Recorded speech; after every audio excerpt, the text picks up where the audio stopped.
dengan tema investasi jangka panjang yang cocok sangat adaptif dengan kehidupan zaman sekarang maupun di masa depan. Baik, berbicara tentang investasi jangka panjang.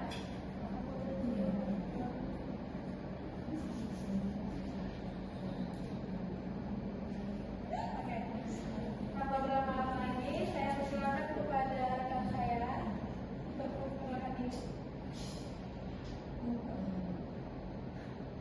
Baik, selamat siang teman-teman. Siang. Saya Sendra Sumarto sebagai pelatih 1.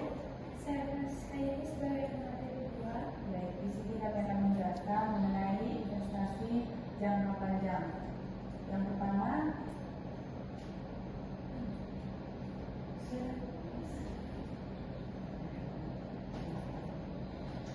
baik, kita akan membahas mengenai pengertian investasi jangka panjang.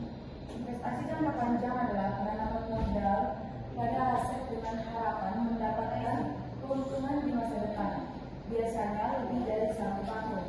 Investasi ini dilakukan untuk mencapai tujuan keuangan jangka panjang. Selanjutnya, tujuan investasi jangka panjang. Tujuan investasi jangka panjang ini memiliki beberapa tujuan. Yang pertama itu sebagai pertumbuhan kekayaan, yang kedua sebagai keamanan finansial, dan yang ketiga itu diversifikasi risiko, yang keempat untuk melindungi nilai aset dari inflasi, dan yang terakhir itu mencapai tujuan keuangan spesifik. Untuk pemaparan selanjutnya akan dilanjutkan oleh teman saya kembali kepada moderator. Berikutnya pemateri kedua akan menjelaskan tentang jenis investasi jangka panjang, waktu dan tempat yang bisa. Terima kasih kepada moderator atas waktu yang diberikan kepada saya. Di sini saya akan menjelaskan mengenai jenis-jenis investasi jangka panjang. Investasi jangka panjang itu terdiri dari beberapa. Yang pertama itu ada saham, yang kedua ada obligasi, yang ketiga ada properti, yang keempat ada reksadana, yang kelima ada logam mulia, yang keenam ada dana pensiun, dan yang terakhir itu ada aset kripto bisnis. Selanjutnya ada pengakuan dan pencatatan investasi jangka panjang. Pengakuan dan pencatatan investasi jangka panjang terdiri dari beberapa bagian. Yang pertama ada biaya perolehan. Biaya perolehan ini merupakan titik awal investasi, harus dicatat sebesar harga belinya ditambah dengan biaya-biaya lain yang muncul agar investasi tersebut sah dimiliki, seperti komisi broker, biaya hukum atau pajak transaksi. Yang kedua ada klasifikasi. Sebelum mencatat, perusahaan harus menentukan kategori investasi tersebut, apakah berupa instrumen utang atau obligasi atau ekuitas atau saham.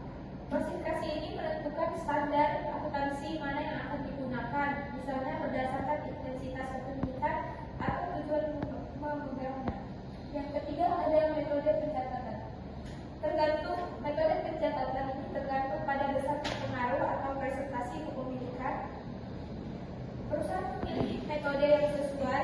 Dua yang paling umum adalah metode biaya atau kepemilikan kecil atau pasif, dan yang kedua itu ada metode ekuitas atau untuk pengaruh yang signifikan.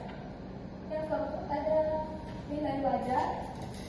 Nilai wajar untuk jenis investasi tertentu seperti saham, nilai investasi harus disesuaikan dengan harga pasar saat ini pada setiap akhir periode pelaporan. Selisihnya bisa diakui sebagai laba rugi atau masuk ke dalam komponen ekuitas. Yang kelima ada metode ekuitas. Metode ini digunakan jika investor memiliki pengaruh yang signifikan. Misalnya, kepemilikan saham 20% sampai 50%. Yang keenam ada penurunan nilai pengungkapan.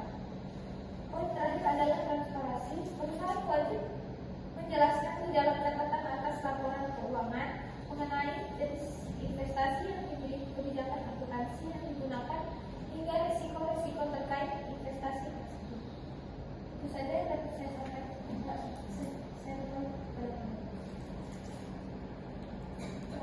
Selanjutnya Terima kasih.